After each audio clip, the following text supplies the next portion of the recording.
अस्सलाम वालेकुम।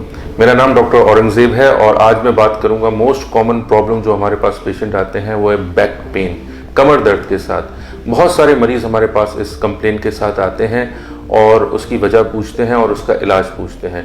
ज़रूरी नहीं है कि उसका इलाज हमेशा ऑपरेशन ही हो जब आप न्यूरोसर्जन के पास आते हैं।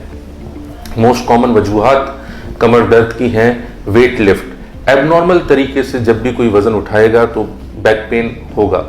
उसके अलावा डिजेनरेटिव डिजीज़, अक्सर विटामिन और कैल्शियम की कमी की वजह से स्पेशली ख़वातीन में बैक पेन देखा गया है। उसके अलावा हैवी एक्सरसाइज अगर कोई करते हैं तो उनमें भी बैक पेन मोस्ट कॉमन है।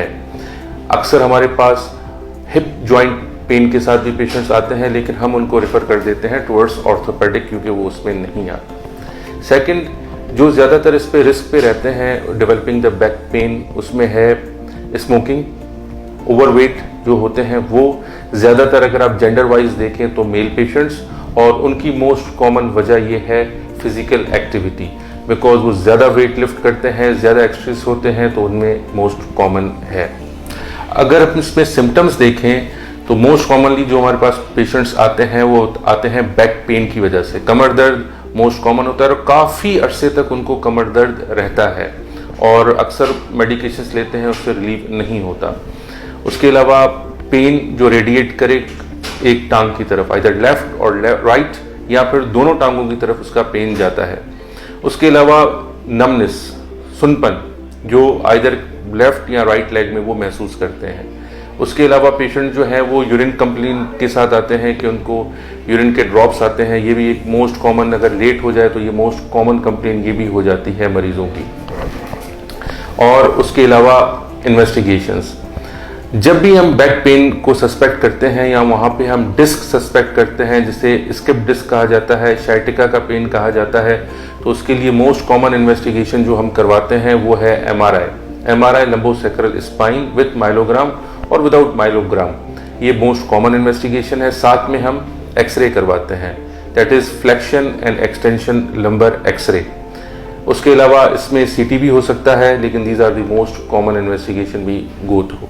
अगर पेशेंट एजिड है तो हम डेक्सा स्कैन भी करवाते हैं। मैनेजमेंट, अक्सर मैनेजमेंट के बारे में लोग पूछते हैं, तो मैनेजमेंट इसकी आइदर कंजर्वेटिव मैनेजमेंट है, दूसरी सर्जिकल मैनेजमेंट है। कंजर्वेटिव मैनेजमेंट से 80% ऑफ द पीपल जो है वो ठीक हो जाते हैं। कंजर्वेटिव मैनेजमेंट में जो मैं यहाँ पे करता हूँ, हम पेशेंट्स को पेन किलर्स देते हैं, मसल रिलैक्सेंट दी जाती हैं, जेल्स प्रोवाइड करते हैं ताकि उनको पेन रिलीव हो और कुछ टाइम रेस्ट होती है। उसके साथ हम एक्सरसाइज एडवाइस करते हैं पेशेंट को कि फिजियोथेरेपी, दैट इज फिजियोथेरेपी हम उनको एडवाइस करते हैं कि वो करें। एंड उसके बाद जो है पेशेंट यूजुअली 80% रिकवर हो जाता है विद इन मंथ और 2। अगर इससे भी पेशेंट को फायदा नहीं हुआ और उसकी एमआरआई में जो डिस्क है वो बहुत ज़्यादा है, then we go towards the surgery. Surgery में वैसे तो बहुत ज़्यादा ऑप्शंस हैं, लेकिन मोस्ट कॉमनली हमारे पास यहाँ पर माइक्रो डिस्केक्टमी यूज़ होती है, या हम हेमिलेमिनेक्टमी करते हैं, या माइक्रोस्कोपिक सर्जरी करते हैं। तो ये तीनों हम यहाँ पे भी करते हैं और उससे पेशेंट को पोस्ट सर्जरी जो है 80 to 90% फ़ायदा हो जाता है। Usually patient very next day of the surgery mobilise होता है, चल सकता है, और विद इन 2 to 3 डेज हम उसको डिस्चार्ज कर देते हैं हॉस्पिटल से, और वो अपनी जनरल एक्टिविटीज़ जो है वो विद इन 6 वीक्स कर सकता है। बिल्कुल।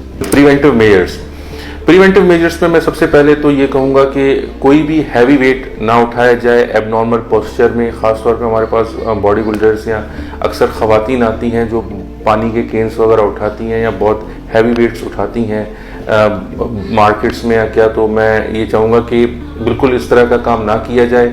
एबनॉर्मल पोस्चर में हैवी वेट उठाना बिल्कुल ठीक नहीं है। और साथ में जो है जिनकी सर्जरी हो चुकी है वो भी अपना एहतियात करें, कोई भी हैवी वर्क ना करें, और साथ में जो है किसी भी चीज़ को पुश करना, पुल करना जो हैवी हो उनसे थोड़ा परहेज़ करें। तो होप ये है कि उनका जो है ये इशू नहीं होगा। Thank you.